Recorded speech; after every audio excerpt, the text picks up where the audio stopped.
अधिक मास की कथा में लिखा है, अधिक मास जानते हो ना, अब की बार आ रहा है, 16 मई से चालू होगा। 2 जेठ हैं, एक जेठ इतना भारी पड़े, 2 जेठ कहीं करेगा। कि अधिक मास में आप लोग जो 33 मालपुए का दान करते हो, क्यों करते हो?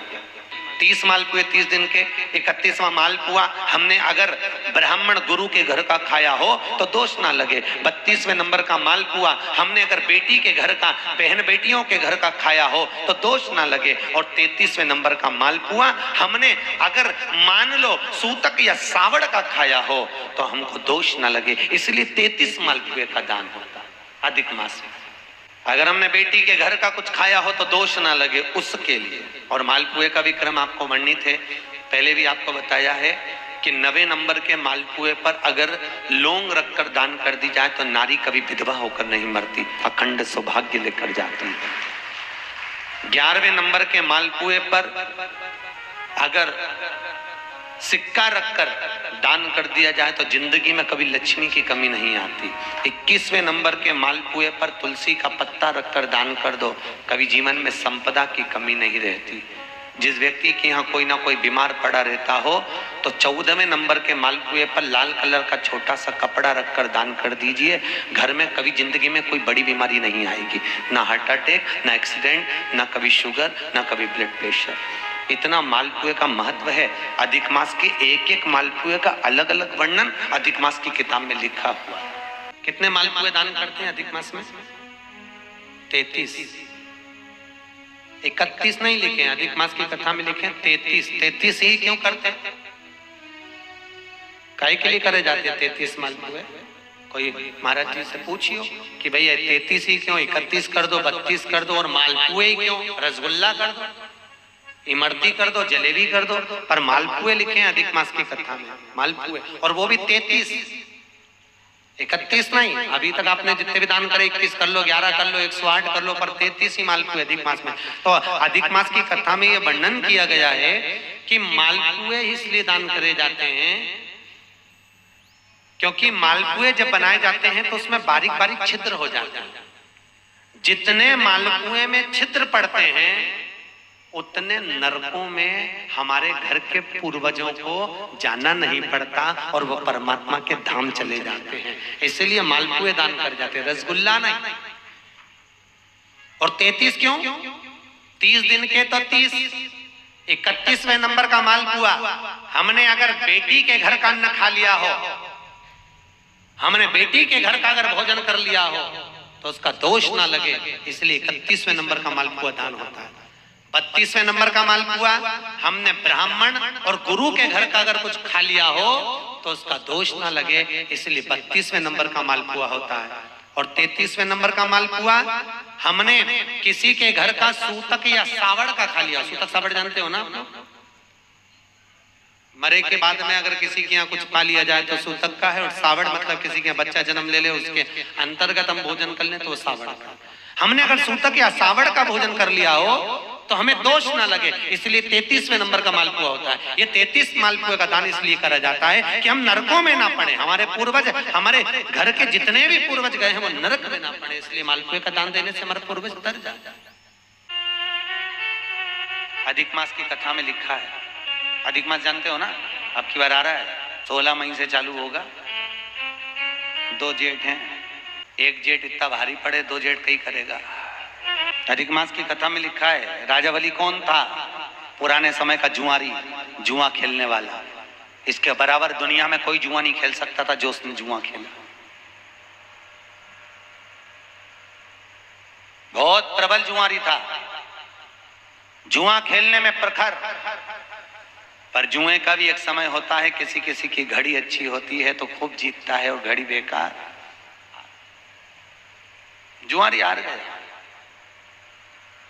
सब कंगाल हो गया, कुछ भी नहीं बचा, रोने लगा। और जुआरी ने सोचा क्या करूं, जाता हूं कहीं से चोर कर लेकर आता हूं जुए में लगाने के लिए। एक ब्राह्मण के घर में गया, एक कमंडल, एक आसन, एक छतरी एक जोड़ पादुका चुरा कर लिया आया और आज मित्रों के साथ बैठकर जुआ खेल रहा था, लगा दिया जुआ में। चारों मित्रों ने सोचा चार चीजें, आसन है, कमंडल है, छतरी है, पादुका है, काम करो चारों बांट लो और ये तो अभी हारेगा, अपना अपना सामान लगाओ। चारों जुआरियों ने अपनी अपनी सारी संपदा, जितना दौलत, जितनी सत्ता, जितना वैभव था, चारों ने लगा दिया, क्योंकि ये तो हारेगा, अभी हारेगा। और जैसे ही लगाया, आज भगवान ने ऐसी करुणा करी कि वो जुआरी आज जीत गया। और जैसे ही जुआरी जीता, बस जीतने के बाद तो ऐसा फूला, धन वैभव खूब हो गया, चार चार जगह की सत्ता मिल गई। और आप सबको मालूम है, जिसके पास में धन बढ़ जाता है उसके 3 मित्र बढ़ जाते हैं। कितने? 3। जैसे व्यक्ति के पास वैभव बढ़ा, धन बढ़ा, उसके 3 मित्र बढ़ गए। पहला ताली मित्र, दूसरा थाली मित्र, तीसरा प्याली मित्र। धन बढ़ते ही प्रशंसा करने वाले बढ़ जाएंगे, वाह वाह बहुत बढ़िया, लगे रे, प्रशंसा करने वाले बढ़ेंगे। दूसरे नंबर पर थाली मित्र, मित्र को खाना याद नहीं था, होटल पर ले जाकर खिलाकर उसकी होटल की आदत डालेंगे। क्यों? क्योंकि उसी के पैसे को बर्बाद करना है, कैसे भी करेंगे। और तीसरे नंबर पर प्याली मित्र, मित्र को पीना याद नहीं हो तो उसको मई खाने में ले जाकर अपने पैसे से पीना सिखाएंगे और फिर उसके पैसे से खुद पिएंगे। ये 3 मित्र व्यक्ति को बर्बाद करने वाले हैं। जम के बोलो कौन कौन से? बोलो। ताली, थाली, प्याली। इनसे बचिए, बहुत दूर रहिए, बहुत दूर।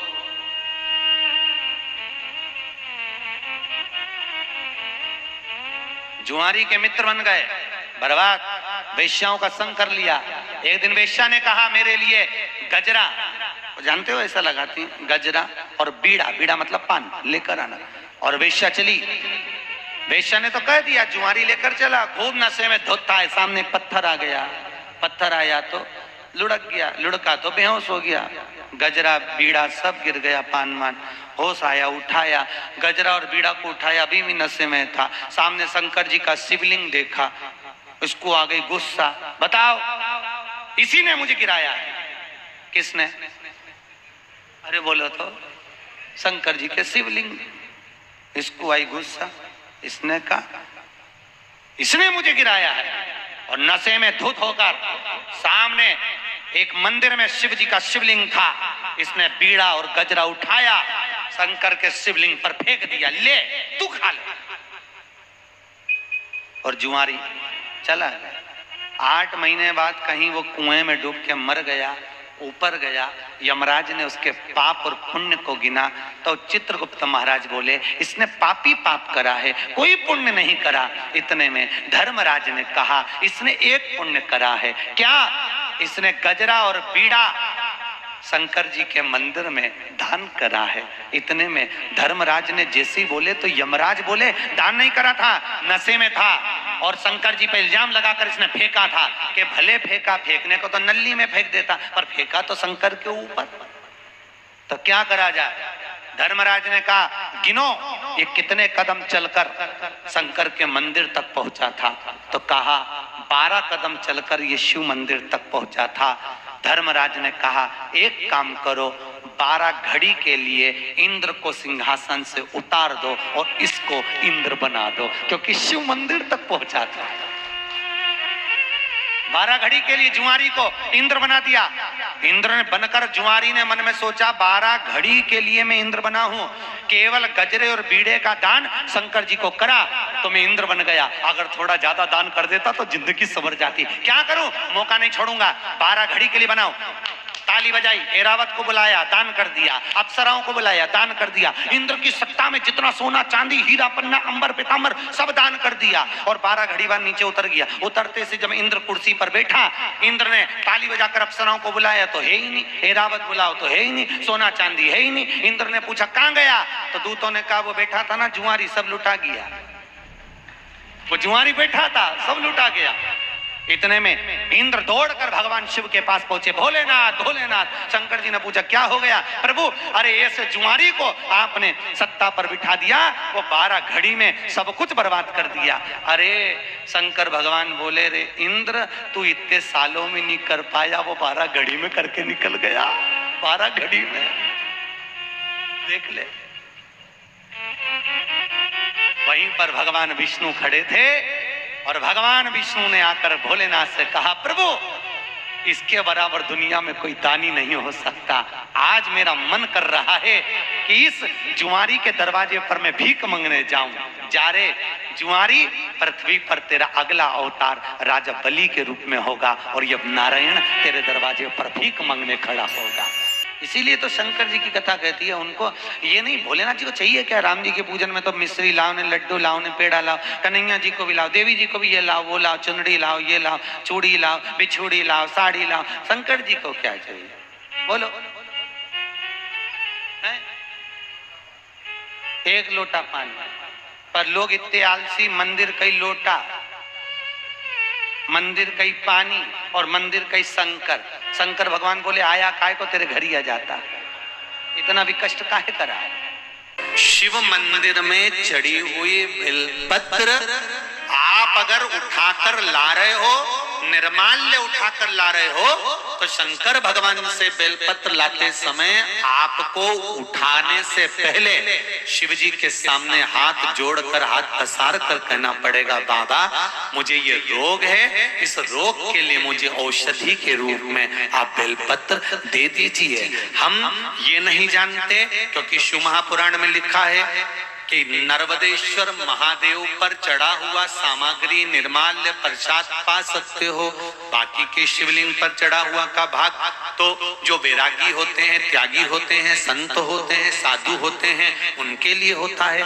पर यदि हम नर्मदेश्वर महादेव नहीं भी है और हमको रोग है, तकलीफ है, कष्ट है, तो जो बेलपत्र हम शंकर जी से मांग कर ला रहे हैं उनसे कह कर लाओ हमें औषधि दे दीजिए, तो वो औषधि के रूप में हम लेकर आएंगे, तो वो हम खाएंगे तो हमारे शरीर को वो लगेगी। हम ये नहीं कह रहे कि आप इसी का लेकर आओ या नर्मदेश्वर को ढूंढो फिर उसका शिवलिंग लेकर आओ, कहाँ ढूंढोगे? आप तो औषधि मांग कर लाइए।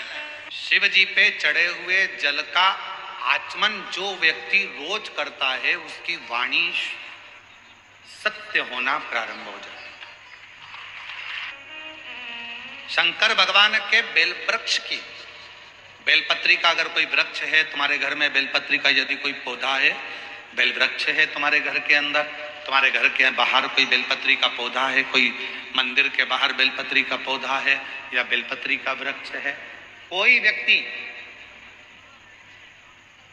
यदि दुनिया के लोगों ने कह दिया कि तुम्हारी प्रॉपर्टी का ये केस चल रहा है, जमीन का ये केस चल रहा है और ये निपट नहीं रहा, तुम्हारे प्लाट पर, तुम्हारी जमीन पर, तुम्हारी दौलत पर, किसी चीज पर किसी ने अपना हक जता दिया, कोई केस चल रहा है, कानूनी कार्रवाई चल रही है, अगर वो व्यक्ति प्रतिदिन बेलपत्री के वृक्ष के नीचे जाकर एक लोटे में थोड़ा सा जल लेकर 3 बार उस जल को थोड़ा थोड़ा कर कर छोड़े और उसी बेलपत्री के नीचे की मिट्टी को अपने मस्तक पर चंदन की तरह लगाना प्रारंभ करे, 1.5 से 2 महीना कर कर देख ले, उसका केस धीरे धीरे सुलझना प्रारंभ होता है, उसे विजय प्राप्त होना। कुछ मत करो तो बेलपत्री के वृक्ष के नीचे भी आप लोटा भर के जल लेकर जा रहे हो तो 3 बार थोड़ा थोड़ा सा जल शिव जी को चढ़ाओ और चढ़ाया हुआ जल जब गिर जाए तब थोड़ी सी मिट्टी को सिर पर लगाओ, बाबा से अपने मन की भाव कहो, श्री शिवाय नमस्तुभ्यं, श्री शिवाय नमस्तुभ्यं। जिसके मस्तक पर बेलपत्री की लकड़ी का चंदन शिव को लेपित कर कर यदि मस्तक पर लगता है, कोई बेलपत्री का वृक्ष यदि सूख जाता है, उसकी जो लकड़ी होती है उसका चंदन भी हम शिव को लगाकर अपने मस्तक पर लगाते हैं, या बेलपत्री के वृक्ष के नीचे की मिट्टी को भी यदि हम त्रिपुंड बनाकर सिर पर चढ़ाते हैं तो दुनिया में किसी की सामर्थ्यता नहीं है कि तुमको हरा दे, तुमको विजय प्राप्त होती है। कई लोग दिए में दीप लगा देते हैं और कई लोग घाट पर ही दीप लगा देते हैं।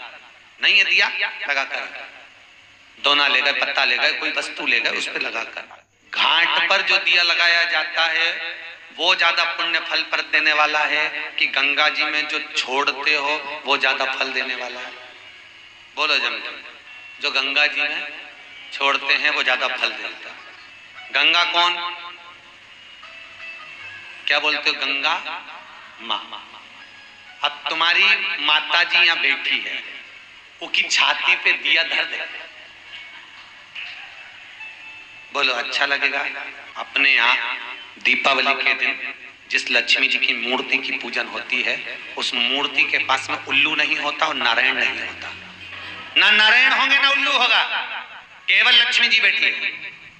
इसलिए किसी किसी के लक्ष्मी की मूर्ति नहीं आती तो गुजरी लाते। गुजरी देखी, वो दिए लगे रहते हैं मूर्ति के अंदर कि लक्ष्मी जी ने रखे तो गुजरी धर दो, क्योंकि ना उसके पास में उल्लू हो ना नारायण।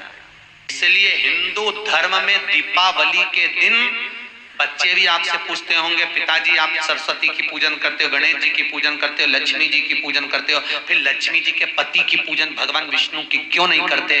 तो उसका केवल एक कारण है, अगर नारायण के साथ में लक्ष्मी का पूजन होगा तो वो अपूर्ण लक्ष्मी कहलाएगी, और गणेश जी के साथ अगर लक्ष्मी का पूजन होगा तो वो पूर्ण लक्ष्मी कहलाएगी महाराज, पूर्ण लक्ष्मी। और हर व्यक्ति अपने घर में पूर्ण लक्ष्मी चाहता है, इसलिए दीपावली के दिन नारायण के साथ नहीं गणेश के साथ लक्ष्मी को पूजा जाता है। सरस्वती का पूजन इसलिए होता है क्योंकि सरस्वती लक्ष्मी को पार्वती क्या लेकर गई। तो हमारे यहाँ जो पाना मिलता है, देखा है तो फोटो जो मिलता है दीपावली पे, वो फोटो में लक्ष्मी और कौन कौन होता है? गणेश और तीन। कि घर की वो चार मर्यादा कौन सी है? जिस मर्यादा में नारी रहे तो उस घर में संपदा नहीं घटती। वो मर्यादा है कौन सी? जिस मर्यादा के बल पर एक जो घर बसता है, घर जो बसाया जाता है, उस घर में सुख, सौभाग्य, संपदा, सत्ता, वैभव, प्रतिष्ठा, यश, कीर्ति, आरोग्यता, ये सब वहां रहे। पहला, मां पार्वती ने माता लक्ष्मी को कहा अतिथि देवो भव। हमारे दरवाजे पर जब कोई अतिथि आए, हमारे दरवाजे पर कोई मेहमान आए तो हम उसका आदर करें। परिवार के लोग जो आदर कर रहे हैं वो अपनी जगह पर है, भाई आदर कर रहा है वो अपनी जगह पर है, जेठ आदर कर रहा है वो अपनी जगह पर है, देवर मान सम्मान दे रहा है वो अपनी जगह पर है। पर सबसे पहला सम्मान घर की स्त्री को अतिथि का करना चाहिए।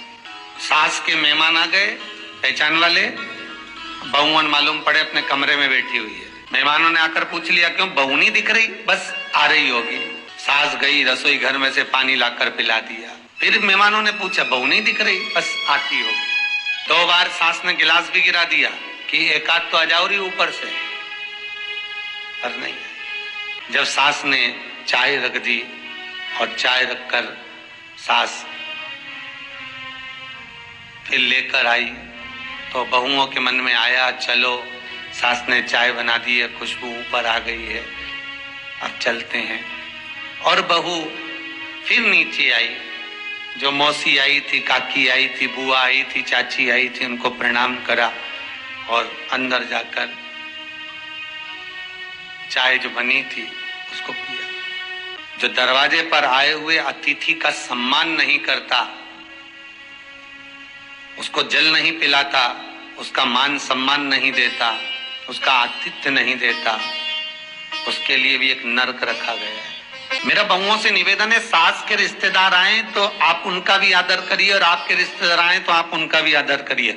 जेठानी के रिश्तेदार आए तो आप उनका भी आदर करिए और देवरानी के रिश्तेदार आए तो आप उनका भी आदर करिए। आप किसी न किसी रूप में जो अतिथि आया है वो न जेठ का है, न देवर का है, न वो सास का है, अतिथि घर का है।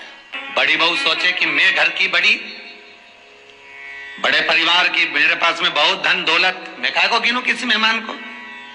छोटी बहू सोचे मैं काहे को गिनूं, मंजिली सोचे मैं काहे को गिनूं, संजिली सोचे मैं काहे को गिनूं।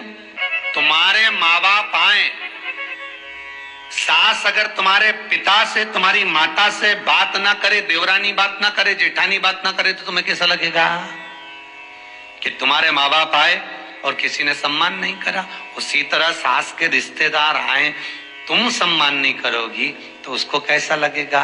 फिर तुम्हारे घर के आए, वो सम्मान न करे तो तुम्हें कैसा लगेगा। आतिथ्य, घर में कोई भी आए वो सबके लिए। घर के दरवाजे पर जो तुलसी का पौधा होता है, जीवन में सबसे पहले अगर दुख आता है, तकलीफ आती है, कष्ट आता है, बीमारी आती है, रोग आता है, कोई बड़ा घटना घटने वाली होती है, कोई बड़ा कष्ट आने वाला होता है, तो लक्ष्मी जी से माता पार्वती कह रही है, घर में जो तुलसी का पौधा होता है सबसे पहले घात उसी पर होती है। तुलसी का पौधा सूख जाता है, समाप्त हो जाता है, उसके डालियां मुरझा जाती हैं, नीचे लटक जाती है, मंजरी झुक जाती है, या तुलसी के कुंडे में जो मिट्टी है उसमें फफूंद पड़ जाती है। तुलसी के क्यारे में जो हम जल डालते हैं, वो जल हमने जब डाला और वो जल अगर नीचे गिर रहा है, उसका भी दोष वर्णन है महाराज। तुलसी के क्यारे में अगर जल डाल रहे हैं और वो जल जमीन पर बह रहा है, गिर रहा है, उसका भी दोष है। तुलसी के क्यारे में उतना ही जल दिया जाए जितनी मिट्टी सोख ले, 2-4 8 बूंद पानी गिरे चल जाएगा। तुलसी के क्यारे में छिद्र रहता है, बूंद बूंद पानी टपक जाए वो चल जाएगा। पर तुमने तुलसी के क्यारे में जो जल भरा, लोटा भर भर के डाल दिया, और ऊपर से जो जल कुंडा भरा कर उलीच में से, अर्थात भराने के बाद जो नीचे गिर रहा है, वो दोषपूर्ण है महाराज। दूसरा क्रम है घर में वैभव, लक्ष्मी, संपदा, प्रतिष्ठा, यश, आरोग्य को पाने के लिए तुलसी के क्यारे की आराधना, तुलसी के कुंड को नमन करना। घर में चाहे नल लगा हो, चाहे आरओ का प्लांट लगा हो, पानी का, घर में छोटा छोटा आरओ प्लांट लगा लेता। घर के अंदर रसोई घर में एक छोटा सा मटका, मटका नहीं तो हंडा, हंडा नहीं तो बाल्टी, बाल्टी नहीं तो कलसा, पानी का भरा हुआ जो नारी रखती है, दूसरे दिन उस पानी को बाहर ढोल कर फिर वापस धोकर भर लेती है। मटका रोज धुलता है, हंडा रोज धुलता है। जितना जल उस पात्र में रहता है, भरता है, ऐसे ही घर में संपदा बढ़ती है। 3 क्रम बढ़ता। चौथा, नारी के मस्तक पर जो चीर होता है, मस्तक पर जो चीर होता है, मस्तक पर जो वस्त्र होता है, वो वस्त्र पूर्वजों का, पितरों का, कुल देवी देवताओं का आशीर्वाद होता है। कि दरवाजे पर नींबू और मिर्ची क्यों टांगा जाता है, दुकान के बाहर, घर के बाहर नींबू मिर्ची क्यों टांगते हैं? जिसके घर में मिष्ठान रखा होगा, उसके घर में लक्ष्मी मीठा खाने के लिए अंदर प्रवेश कर जाती है। और नींबू और मिर्ची दरवाजे पर इसलिए बांधते हैं कि दरिद्रता हमारे घर में प्रवेश ना करे, वो दरवाजे से खाकर ही चली जाए। जिसके घर में फ्रिज में, डलिया में या रसोई घर में नींबू और मिर्ची ये दोनों एक ही जगह रखे रहते हैं, उसके घर में कभी शांति नहीं रहती है। परिवार में कुछ ना कुछ क्लेश जरूर ही होगा। 4 दिन अगर अच्छे निकल गए तो 5वें दिन क्लेश का जाएगा, 5 दिन अच्छे निकल गए 6ठा दिन क्लेश का जाएगा। कुछ ना कुछ, एक जरा सी कटोरी पड़ी है उसके पीछे विवाद चालू हो जाएगा, जरा सा पानी ढुल गया उसके पीछे विवाद चालू हो जाएगा, बेडशीट बदल रहे थे उसके पीछे विवाद चालू हो जाएगा, पति कक्ष में आया विवाद चालू हो जाएगा, तुमने एक शब्द कहा, कोई लड़ाई की बात नहीं करी, फिर भी विवाद चालू हो जाएगा। समझ लेना कि घर के रसोई घर में या फ्रिज में नींबू और मिर्ची साथ रखा हुआ है तो वो क्लेश तो देगा ही।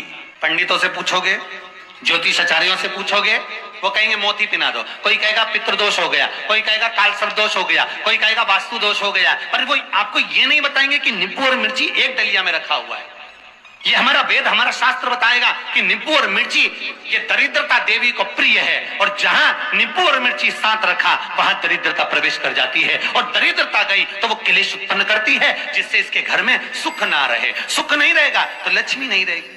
अब बहुएं कहीं किसी से पूछ रही, सास किसी से पूछ रही, हमारे घर में शांति नहीं, हमारी बहू बहुत अच्छी थी, पहले बहुत क्लेश करती है, हमारी सास बहुत अच्छी थी, बहुत क्लेश करती है, घर में विवाद इतना ज्यादा होता है। गुरुजी, जरा सी बात के पीछे विवाद होगा इतना बड़ा फैल जाएगा, पति पत्नी में जरा सी बात होगी इतना बड़ा फैलाना हो जाएगा, बच्चों को थोड़ा सा समझाओ इतना बड़ा फैलाना हो जाएगा। कारण क्या है? उसका कारण है तुम्हारे घर में जरूर एक डलिया के अंदर नींबू और मिर्ची या फ्रिज के एक बॉक्स के अंदर नींबू और मिर्ची रखा हुआ है। नींबू मिर्ची दरवाजे पर टांगा जाता है। बाहर दूध और दही दोनों एक ही झोले में, एक ही बैग में, एक कैरी बैग के अंदर दूध और दही अलग अलग पॉलिथीन में बंधे हुए हैं, अलग अलग डोलची में, अलग अलग डब्बे में रखे हुए हैं। एक व्यक्ति एक ही बैग के अंदर दूध और दही, ये दोनों चीज अगर लेकर घर के अंदर आता है तो उसके घर में संपदा की तो कमी आती ही है, उसके घर में संपदा टिकती नहीं है। घर में अगर लाख रुपए रखे हैं तो 3 दिन या 4 दिन के अंदर वो पैसा वापस जाना है। दही और दूध अगर एक ही साथ आया है, एक ही व्यक्ति एक ही झोले में, एक ही बैग में, एक ही कैरी बैग में अगर लेकर आया, उसी तरह नींबू और मिर्ची का भी क्रम है महाराज। कई कई सब्जी वाले उसको एक साथ बांध देते, नहीं नहीं, नींबू भले अलग बैग में डाल लो, पन्नी में अलग बांध कर या झोले में अलग बांध कर मिर्ची रख लो, वो चल जाएगा, पर एक साथ। इसीलिए महाराज हमारे हिंदू धर्म में बेटी की विदाई में 4 चीजें नहीं दी जाती। बेटी की विदाई में 4 चीजें नहीं देते। पहली झाड़ू, दूसरी सुई, तीसरी चलनी और चौथा अचार की बरनी। ये बेटी के कन्यादान में, बेटी की विदाई में नहीं देते। बड़ी दे दो, पापड़ दे दो, ये चल जाएगा, पर बेटी की विदाई में, बेटी के कन्यादान में ना तो झाड़ू जाएगी, ना सुई जाती है, ना चलनी जाती है, ना अचार की बरनी जाती है। और मेरा निवेदन है, अगर बेटी को तुम्हारे घर का, तुम्हारे हाथ का अचार कितना भी पसंद हो और बेटी के मम्मी बना के दे दे, नहीं मत देना, क्योंकि बेटी तन, मन और धन, ये 3 चीजों से दुखी रहेगी। अगर माँ ने अचार दे दिया तो बेटी के घर में या तो तन से दुखी रहेगी, या मन से दुखी रहेगी, या धन से दुखी रहेगी। बेटी को ये 3 दुख तो रहेंगे ही। कई लोग तो अपनी बहू से कहते हैं, बेटा तू मायके जा रही, तेरी मम्मी के हाथ का अचार अच्छा लगता है, लिया ना बांध के। अब उनको कौन समझा? तुमने तो कह दिया बांध के लिया ना, पर उसको समझो तो सही, क्यों नहीं लाना है? जो पीपल के वृक्ष के नीचे आकर दीप जलाएगा, पूजन करेगा, पाठ करेगा, उसको संपदा की प्राप्ति होगी। दरिद्रता देवी कहती है, रविवार का दिन पीपल के वृक्ष के नीचे ये दरिद्रता देवी विराजमान रहेगी। अगर रविवार के दिन कोई पीपल के वृक्ष के नीचे आएगा तो उसके साथ दरिद्रता देवी उसके घर में प्रवेश करेगी। इसलिए शास्त्र रीति में भगवान विष्णु ने उसी समय पलटवार करते हुए कह दिया, अरे ओ दरिद्रता सुन, पीपल के वृक्ष के नीचे अगर कोई रविवार को आया और कोई पूजन की सामग्री लेकर आया, हाथ में कुछ ना कुछ उसके हुआ, खाली हाथ आया तो तू उसके घर में प्रवेश करेगी, और अगर भरा हुआ हाथ रहा तो तू उसके यहां प्रवेश नहीं कर सकती। कहां रहना है? दरिद्रता देवी कहती है, जिस घर में स्त्री दोपहर में सोती होगी उसके घर में दुख और दरिद्रता दोनों जाएंगे। जिनके घर में कांटेदार पेड़े लगे होंगे, पौधे लगे होंगे, उनके घर में दुख और दरिद्रता दोनों जाएंगे। जिनके घर में रात्रि में बासी बर्तन पड़े रहेंगे, उनके घर में दुख और दरिद्रता दोनों जाएंगे। जो भाव वर्णित किया जाता है कि हम शंकर को मंदिर में जाकर जल चढ़ाते हैं तो खड़े खड़े चढ़ाएं कि बैठ कर चढ़ाएं, बहुत ध्यान देना साहब। शंकर में मंदिर में जाकर हम भगवान शंकर को जल चढ़ाएं तो खड़े होकर चढ़ाएं कि बैठ कर चढ़ाएं। 2 तरह का शिवलिंग मंदिरों में होता है, 2 तरह का शिवलिंग मंदिरों में होता है, समझ लेना बहुत अच्छी तरह से। एक शिवलिंग वो होता है जो जमीन पर डायरेक्ट जलाधारी रहती है, शिवलिंग रहता है, ऐसी जलाधारी पूरी की पूरी, और शिवलिंग जमीन पर रखा रहता है, भूमि पर रखा रहता है, डायरेक्ट जमीन पर।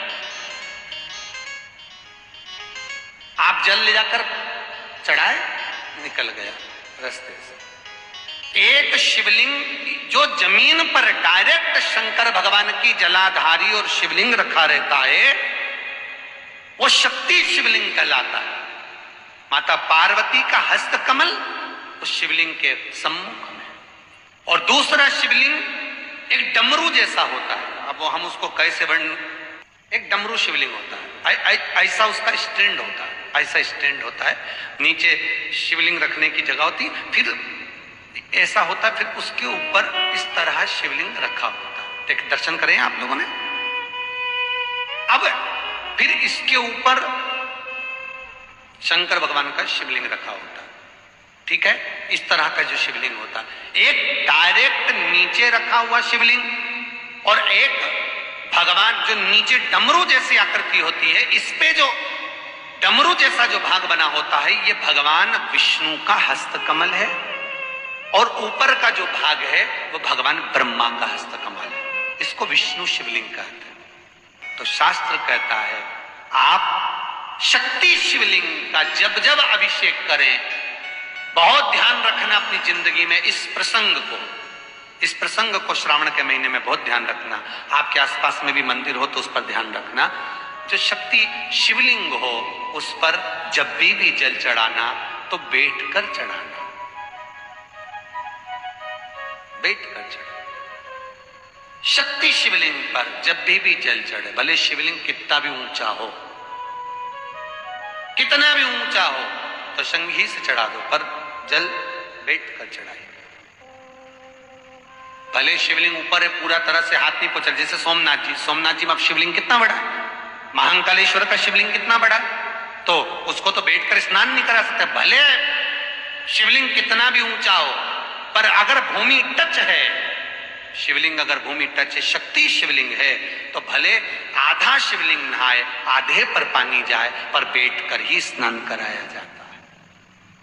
और महाराज यदि हरीश्वर शिवलिंग है, अर्थात भगवान विष्णु के हस्तकमल पर, ब्रह्मा के हस्तकमल पर यदि शिवलिंग है, तो वो शिवलिंग का जब भी स्नान कराएंगे, अभिषेक कराएंगे, पूजन कराएंगे, तो खड़े होकर ही करना है। और खड़े होने का भी तरीका होता है, दोनों चरण बराबर में रखकर कभी भी शंकर भगवान के शिवलिंग का स्नान नहीं कराया जाता।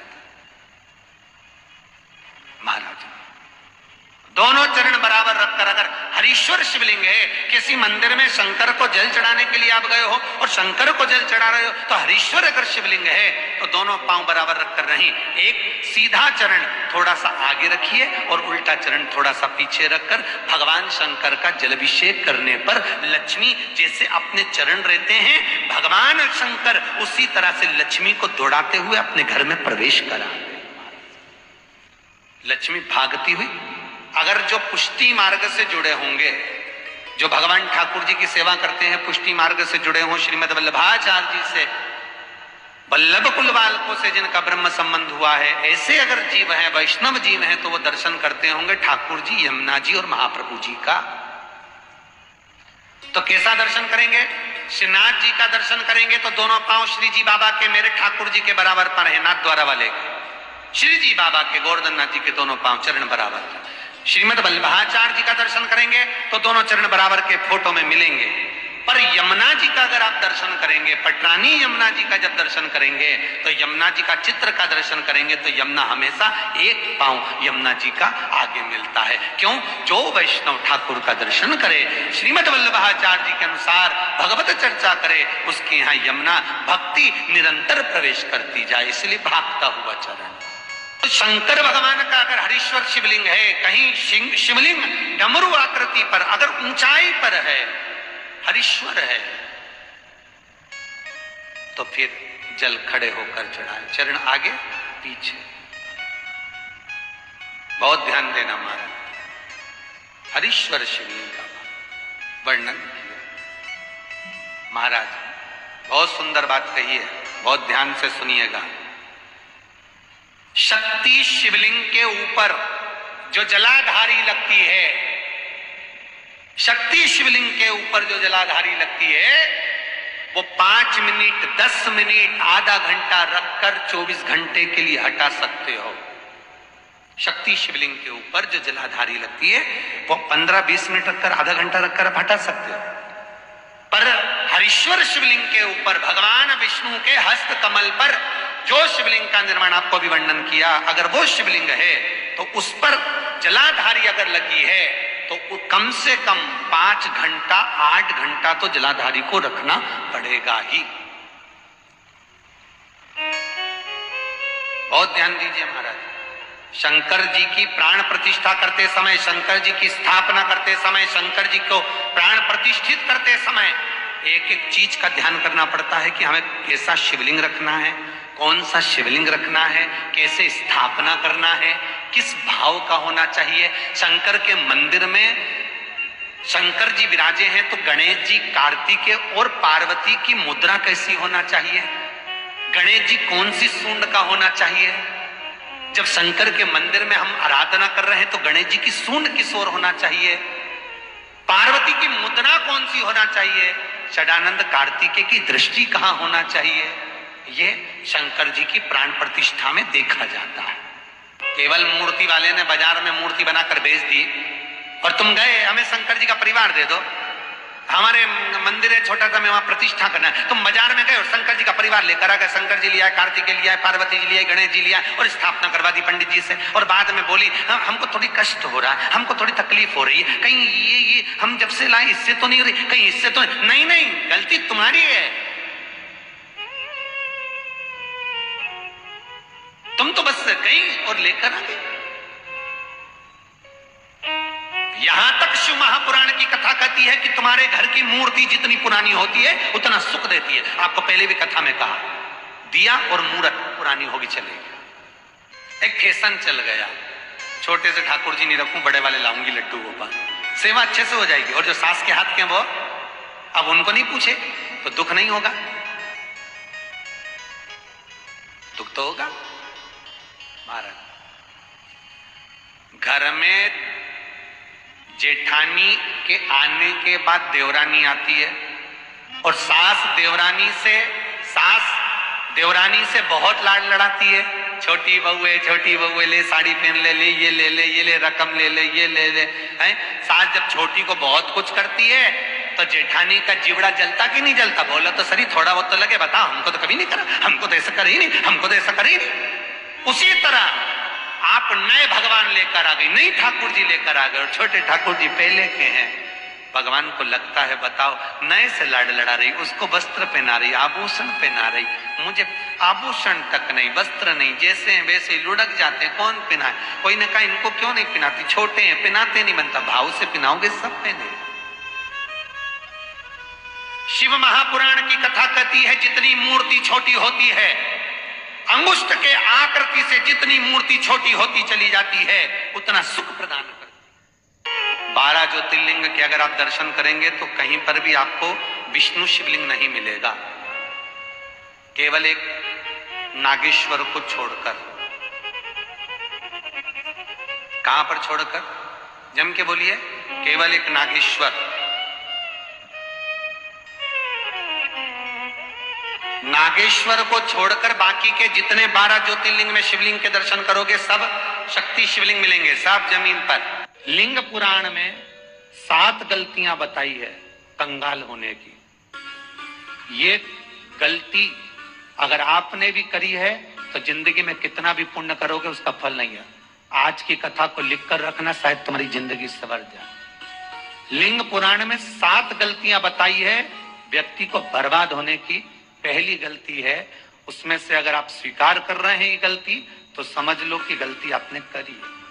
गंगा जल तो बुलवाया टैंकर भरकर, 21,000 बेलपत्र भी समर्पित कर रहे हो। आप मंदिर के अंदर बैठ गए, दर्शन करने वाला आता रहा, किसी को अंदर प्रवेश नहीं दिया। आप गंगा जल चढ़ाते रहे, आप बेलपत्र चढ़ाते रहे, आप स्वयं पूजन करते रहे और दूसरा व्यक्ति ना जाने किस भाव से, किस रूप में आकर भगवान की सेवा करना चाहता था। पंडित जी ने आपके चक्कर में उसको जल नहीं चढ़ाने दिया, पंडित जी ने आपके चक्कर में उसको बेलपत्र नहीं चढ़ाने दिया। पहली गलती ये हो गई कि भगवान के भक्त को भगवान से दूर कर दिया गया। अब उठा लो श्रीमद् भागवत कथा। 2 देवताओं ने गलती करी थी। एक ब्रह्मा जी ने गलती करी थी कि गाय बछड़ों का हरण कर लिया था। 1 वर्ष होने में 1 दिन था तब ब्रह्मा जी ने गाय बछड़े वापस दिए थे। दूसरी गलती इंद्र ने करी थी, जल वृष्टि करी तब भगवान कृष्ण को गोवर्धन पर्वत उठाना पड़ा। दोनों देवताओं ने गलती करी पर भगवान कृष्ण ने इंद्र को क्षमा कर दिया पर ब्रह्मा को क्षमा नहीं करा। क्यों नहीं करा? क्योंकि इंद्र को क्षमा इसलिए करा क्योंकि इंद्र ने जब जलवृष्टि करी तो सारे ब्रजवासियों को भगवान के चरणों में लाकर छोड़ दिया। सारे ब्रजवासी गोवर्धन पर्वत के नीचे आकर बैठ गए, भगवान के चरणों में आ गए। और ब्रह्मा ने जो गलती करी वो ऐसी गलती करी कि भगवान से गाय और बछड़ों को दूर कर दिया। जो भगवान से भगत को दूर कर दे उसको शंकर कभी क्षमा नहीं कर सकता। इसलिए बर्बादी का पहला कारण आप भक्त और भगवान में दूरी बना दी। दूसरा कारण, भगवान की जब पूजन कर रहे हो, 21,000 बेलपत्र चढ़ा रहे हो, गंगा का जल चढ़ा रहे हो, चंदन चढ़ा रहे हो, अबीर चढ़ा रहे हो, गुलाल चढ़ा रहे हो, तो तुम्हारे भीतर ये अहंकार, जब तुम पूजन करके उठो तो उठते समय तुम्हारे भीतर अभिमान नहीं होना चाहिए कि मैंने जो अनुष्ठान करा उसके बराबर कोई नहीं कर सकता। तीसरा कारण कहा कि भगवान की सेवा तो आप कर रहे हो, भगवान की चाकरी में तो आप लगे हो, भगवान की आराधना भी कर रहे हो, दिया भी लगा रहे हो, धूप बत्ती भी लगा रहे हो, स्नान भी करा रहे हो, पंचामृत स्नान भी करा रहे हो, सारी पूजन अर्चना सब तुम कर रहे हो। पर हो सकता है इस पूजन अर्चना में आप केवल 3 घंटा पूजन करते हो और बाकी के समय किसी न किसी की जीवात्मा को दुख पहुंचा रहे हो। एक कथा में एक बात कही थी कि भले मंदिर में दिया मत लगाओ, भले मंदिर में जाकर धूप बत्ती मत जलाओ, भले मंदिर में जाकर भोग मत लगाओ, भले मंदिर में जाकर जल मत चढ़ाओ, कुछ मत करो, भले भगवान को नए कपड़े मत पहनाओ, भले तुम्हारी मर्जी पड़े भगवान को भोग मत लगाओ, पर शास्त्र कहता है कुछ मत करो, पर एक काम जरूर करना कि किसी के चेहरे पर प्रसन्नता ला देना तो मंदिर में दिया जलाने के बराबर होगा। किसी के चेहरे पर चमक ला देना, प्रसन्नता ला देना तो अगरबत्ती लगाने के बराबर होगा। किसी गरीबड़े के, किसी दुखी के चेहरे पर अगर तुमने प्रसन्नता ला दी तो वो भगवान को कपड़े पहनाने के बराबर होगा। मालूम पड़े तुम मंदिर में पूरी सब्जी बांटो, मंदिर में भोजन कराओ, मंदिर में सारा पकवान चढ़ाओ, और कोई तुम्हारे कारण अगर दुखी है तो तुम्हें वो सुख का भान नहीं हो सकता। तीसरा कारण है हमारा। चौथा कारण है जिस मंत्र का स्मरण किया जा रहा है, जिस भगवान की माला को हम जप रहे हैं, हम पाठ कर रहे हैं, उसमें त्रुटि। उठा लीजिए दुर्गा सप्तशती। एक जजमान सप्तशती का पाठ कराते थे नवरात्रे में। नवरात्रे पूरे होते थे और उनकी पत्नी मर जाती थी। दुर्गा सप्तशती का पाठ कराते थे और पत्नी नवरात्रे के बाद 4 महीना 3 महीने के बाद मर जाती थी। एक शादी करी, दूसरी करी, तीसरी करी, चौथी करी, चौथी पत्नी भी मर गई। आज वो गुरुजी के पास चले गया, गुरुदेव, गुरुजी, गुरुदेव, गुरुदेव। गुरुजी बोले क्या हो गया? सेठ जी बहुत दिनों के बाद आ रहे हो, क्या बात है गुरुदेव? मेरे को एक बात समझ में नहीं आती कि मैं नवरात्रे में सप्तशती का पाठ कराता हूँ, देवी जी का यज्ञ करवाता हूँ, माता रानी को चूनर पहनाता हूँ, उनको सुंदर बिछुड़ी, पायल, चुनरी सब पहनाता हूँ, कन्याओं का भोजन करवाता हूँ, भंडारा करवाता हूँ, जवारे बोता हूँ, अखंड ज्योत लगाता हूँ, पर नवरात्रि जैसी पूरी होती है उसके 2 महीने 3 महीने बाद मेरी पत्नी क्यों मर जाती है? 4 पत्नियां मेरी मर चुकी हैं, 5वीं मैंने शादी करी है। गुरुदेव आप कृपा करिएगा, कुछ तो बता दीजिए, कुछ करुणा कर दीजिए। गुरुजी बोले जब तू सब कुछ अच्छा कर रहा है, ज्योत भी जला रहा है, कन्या भोज भी करा रहा है, चुनरी भी चढ़ा रहा है, भंडारा भी कर रहा है, ज्योत भी लगा रहा है, जवारे भी बो रहा है, माता रानी की सेवा भी कर रहा है, अखंड रात्रि व्रत कर रहा है, सब कुछ तूने करा, यज्ञ भी करा, फिर तेरी पत्नी क्यों मर सकती है? ऐसा हो ही नहीं सकता। नहीं गुरुदेव मेरी 5वीं शादी है गुरुदेव, अब की बार आप कृपा करिए। गुरुजी ने कहा तेरे पंडित जी को अनुष्ठान पर बुला, मैं कमरे में बैठकर सुनूंगा सप्तशती का पाठ। गुरुजी अंदर के कमरे में जाकर बैठ गए, ब्राह्मण पाठ करना प्रारंभ करा, और ब्राह्मण ने पाठ करना प्रारंभ करा, उसमें एक शब्द आ गया, भारयन्तु भक्षन्तु। उसमें बोलना था भय, पीड़ा को, हे जगत जननी तू भक्षण कर जा, और ब्राह्मण बोलता था भारयन्तु भक्षन्तु, मेरी पत्नी को, मेरी भार्या को तू भक्षण कर दे। पंडित जी जैसे ही बोले गुरुजी बाहर निकल कर आ गए।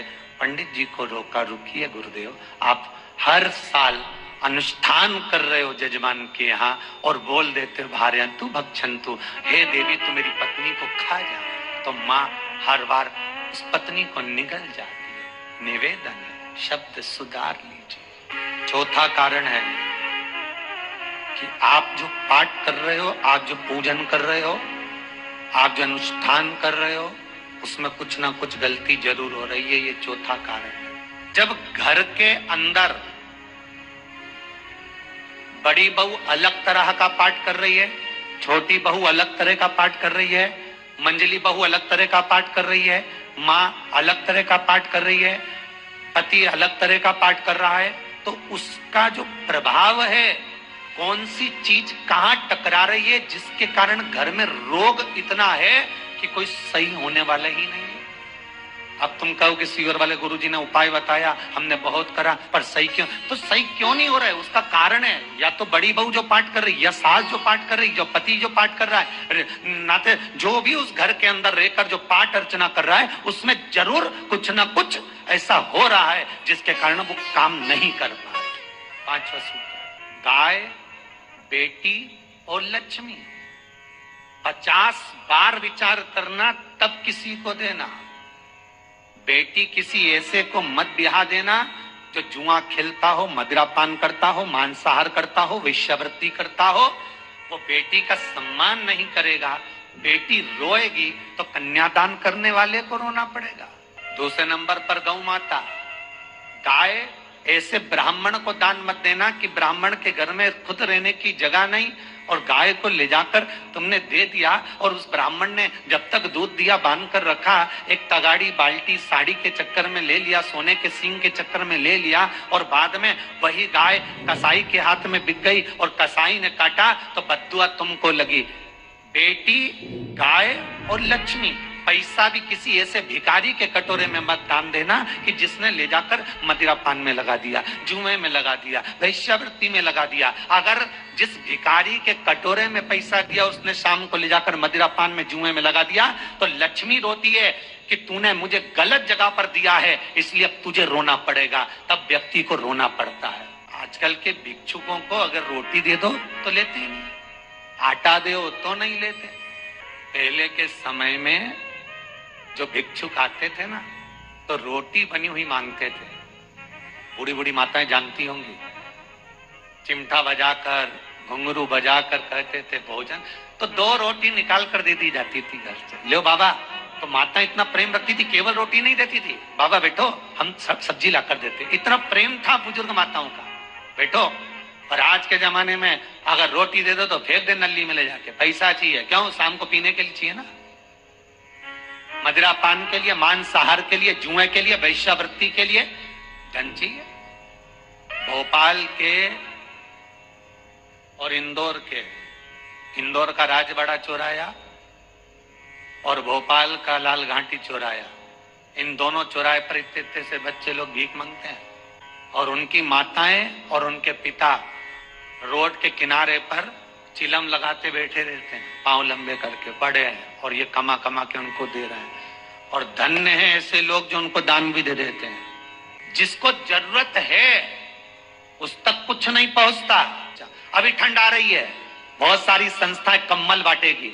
रेलवे स्टेशन पे लोगों को कम्बल उड़ा रहे हैं, कोई सो रहा है जमीन पर उसको कम्बल उड़ा रहा है, बस स्टैंड पे चले गए कोई रोड पे सो रहा है कम्बल उड़ा रहा है, तो इतना बड़ा नाम चलेगा कि उन्होंने कम्बल उड़ाए, कम्बल उड़ाए, कम्बल उड़ाए। और वो कम्बल जिसको उड़ाया वो दूसरे दिन जाकर कपड़े की दुकान पर बेच के आ गया, 200 रुपए लिया है, रात को पीकर फिर सो गया, क्योंकि फिर कहीं कहाँ आएगा, फिर उड़ा के चले जाएगा, क्योंकि इन्होंने तो ये करके रखा है कि नाम कमाना है तो कम्बल उड़ाए जाओ।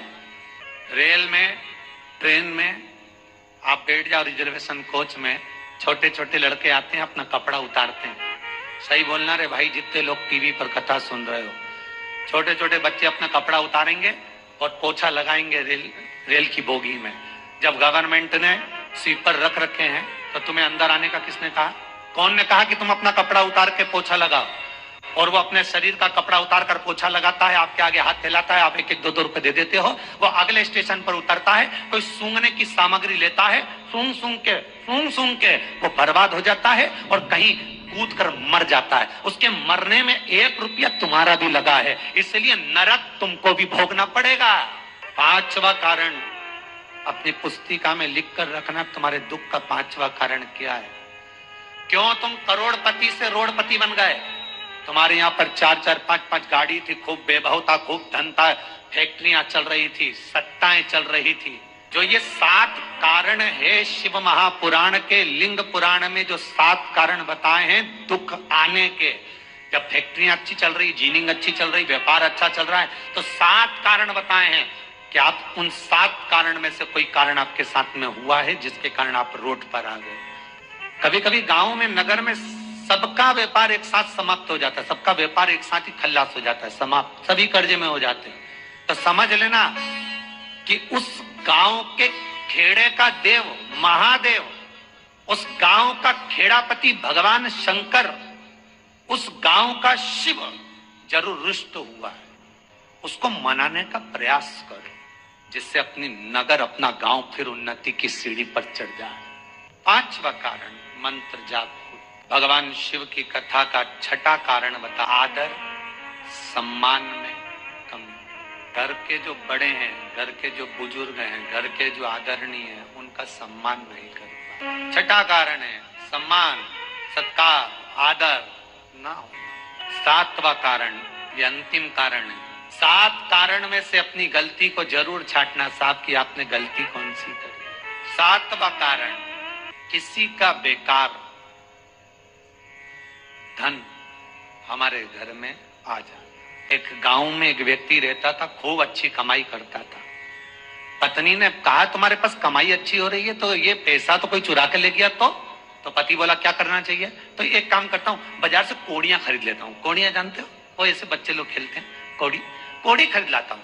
अब गांव का व्यक्ति रोज कोड़ियां खरीद के लाए, उनके यहाँ बोरे पे बोरे भरा गए, बारदान पर बारदान भरा गए, पूरा कमरा कोड़ियों से भरा गया। एक दिन राजा बीमार पड़ गया। राजा बीमार पड़ा तो राजा को वेदों ने, डॉक्टरों ने कह दिया इसका एक ही इलाज है, कोड़ियां लाई जाए, कोड़ियों को जलाकर राख बनाई जाए, वो राख राजा के शरीर पर मली जाए। राजा के शरीर पर जब राख को मलेंगे तो राजा ठीक हो जाएगा। राजा ने अपने दूतों से कहा जाओ नगर में कोड़ियां देखो। राजभवन में देखा तो कोड़ी नहीं थी, बाजार में देखा तो कोड़ी नहीं थी, सारा मार्केट घूम लिया, चारों तरफ के राज्य देख लिया, कोड़ी नहीं मिली। राजा ने दूतों से पूछा बात क्या है? दूतों ने बाजार वालों से पूछा भैया कोड़ियां क्यों नहीं है? तो बाजार के व्यापारी बोले महाराज सुबेरे सुबेरे एक गांव का व्यक्ति आता है, सारी कोड़ियां खरीद कर ले जाता, उसका पता दो। दुकान वालों ने पता दिया, वो वहां पहुंच गया, उसको डराया राजा के दूतों ने, तेरे पास कोड़ियां हैं? हाँ, पर मैंने अपने पैसे से खरीदी है, फ्री की नहीं है, खूब खर्चा कर कर मैंने कोड़ियां जोड़ी हैं। राजा बीमार पड़ा है, कोड़ियां ला के दे। उसने मना करा, दूतों ने डराया, ठीक है लो। राजा के दूतों ने बैग खोला, वो गांव का व्यक्ति एक थाली में कोड़ियां लाता, उस पर हाथ फेरता और झोले में डालता जाता, फिर भर कर लाता, फिर हाथ फेरता, फिर झोले में डालता। राजा के दूतों ने कहा एक बार में पूरा बारदान उठाकर क्यों नहीं दे देता, ये बार बार हाथ क्यों फेर रहा है? वो गांव का व्यक्ति बोला महाराज मैं कोड़ियों को थाली में भरकर हाथ इसलिए फेर रहा हूं, इन कोड़ियों में से मैं वो एक कोड़ी ढूंढ रहा हूं कि ऐसी कौन सी कोड़ी मेरी इन कोड़ियों में आकर मिल गई जो मेरी इतनी सारी कोड़ियों को लेकर जा रही है। बस वो चरित्र याद करना कि एक कोड़ी हमारे घर में कोई ऐसी आ जाती है जो सारी रखी हुई कोड़ी को लेकर चली जाती है। और जिंदगी में घर में धर्म की, पुण्य की, सत्कर्म की एक कोड़ी ऐसी आ जाती है जो शिव महापुराण की कथा करवा देती है। वो कोड़ी को ढूंढना कि वो कोड़ी कौन सी है। जो अच्छा काम करवा रही है अच्छी कोड़ी आई होगी, सत्कर्म करवा रही है अच्छी कोड़ी आई होगी, और मालूम पड़े एक कोड़ी ऐसी आ गई जो डॉक्टरों में भरवा रही है, सारा की सारा धन मेडिकलों में लगवा रही है, पुलिस में लगवा रही है, कहीं गलत जगह पर लगवा रही है, कहीं एक्सीडेंट में लगवा रही है। जो कोड़ी गलत जगह पर धन को लेकर जा रही है, समझ लेना कि वो कोड़ी बेकार आ गई जो सारा का सारा बर्बाद करने में लगी हुई है। उस कोड़ी को पहचानो कि वो कोड़ी कौन सी है। 7वां कारण शिव महापुराण का, लिंग पुराण का लिख कर रखना कि एक कोड़ी ढूंढना कि वो कोड़ी कौन सी घर में आ गई जो हमें बर्बाद कर कर चली गई। वो 1 रुपया कौन सा आ गया, वो धन कौन सा आ गया जो हमें बर्बाद कर गया।